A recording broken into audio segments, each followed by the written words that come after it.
Gaya nga nasabi ko sa latest kong vlog ay magswi-swimming tayo. Bigla kasing nangakit itong manager namin. At dahil opisenyo ako, tangko raw kung anong mga kaganapan sa araw ko. Kasama ko nga itong tropa ko na si Cedric. At ayan si manager, shoutout sa'yo Kenny. Tinawagan ko na nga din dyan yung isa namin tropa na si Kim Roy. Dalian pa yan, umuwi galing Laguna.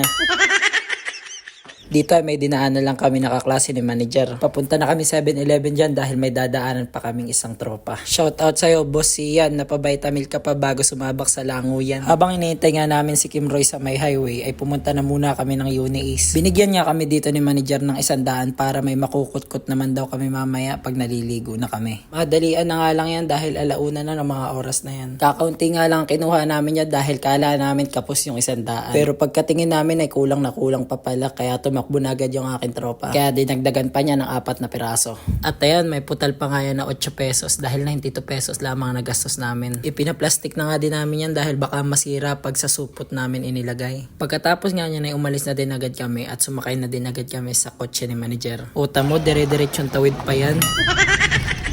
Oh, paper bag.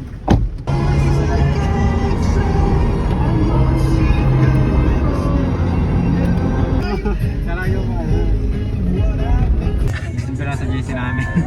Dahil ko di ako makakasama. Kiss. Nandito na kami sa may parting Kalawag. Medyo natagalan kami dyan dahil lubak-lubak ang daan. Nga pala sa may Yaganak Falls nga pala kami pupunta sa may parting Ginyangan. Ito lang kasi yung alam namin na malapit at saka sulit kung pupuntahan. Bali may dinaanan nga din pala kami dyan na magjowa pero nakamotor sila. At hindi namin ina-expect nandito pala yung kambal ni Daniel Padilla. Sarap! At ayan ang aming manager, napakabait at sulit kasama. Buti na nga lang daw at nasa mood siya. Kung pupunta nga kayo dito ay 30 pesos lamang ang entrance, saka 50 pesos naman para sa parking space. No choice na nga dyan si manager dahil siya ang nakapagbayad. Napakalapit nga lang kung tutuusin, napakataas lang talaga ng bababaan. Higit 5 minutes nga lang dyan ang aming nilakad simula hanggang doon sa may tindahan. Ano kaya?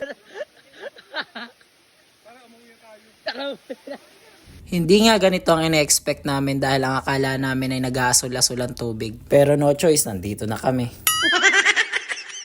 First time ko nga lang din dito makapunta. Kaya naisipan kong i-vlog na din. Para alam niyo yung experience kung paano makapunta dito. Punta kasi kami dito ay katatapos lang ng ulan. Kaya medyo malabo ang tubig. Sa may parting Lopez kasi ang medyo mainit lang. At dahil Ginyangan ito ay malayo sa amin to. Kaya ganitong view ang makikita ninyo. Pero para sa amin ay ayos na din naman. Mahalaga naman sa amin na yung memories na mabubuo ninyo dito. Aanhin nyo yung maganda kung wala din naman mabubuong magandang alaala, diba? Well anyway, naghubad na nga din ako dito dahil excited na rin ako maligo. At ayan si manager, niloloko-loko ko pa. Manager, tiya muna! Meow, meow, meow, meow! Meow, meow, meow, meow, meow! Meow mo naman, oh! May Milo pala dito, di ako na-inform. Color of the year. Color of the year. Pantone.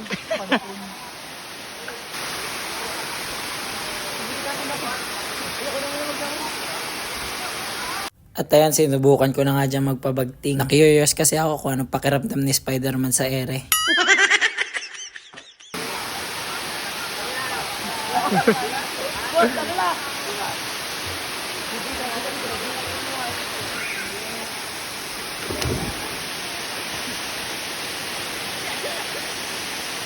Mga nature lover.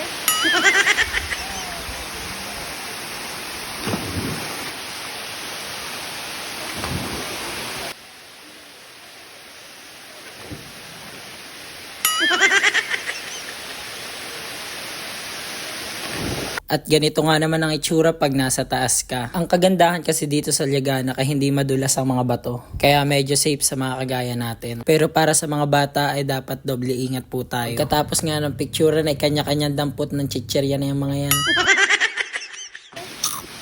Ito yun, magaling yan eh. Ang pangalawa, pangatlo. Ang pangatlo. Anong ano sa baba nun? Nakakatawa nga lang yung punta ko nun. After nga mag-enjoy sa paglalangoy, ay syempre magbibihis na rin agad tayo. Wala nang banlaw-banlaw yan. At syempre sinuot ko na dyan yung pangmalakasan ni Fernando po. At ayan, 8 nga kami dyan magkakasama. 4 kaming magkakaklase at 4 din naming mga senior. Mapagod na oh. Iplinasti ko na nga dito yung basa kong short. Medyo mahaba nga itong vlog na to at pasusundan ko ito ng part 2. Dahil pupunta pa kami ng Calawag. Tingnan mo kung kamukha. Kutayan niyo kung kamukha ha. Oo. Ay, yung sombrero ko na yun, yung gamit na yun. Alam mo kaninong kotse yan? Ah. Akin, na yung kotse na yun. Joke lang. Abangan nyo na nga lang dito yung part 2 ng experience ko dito sa Lagana. Hanggang dito na nga lang muna guys. Salamat!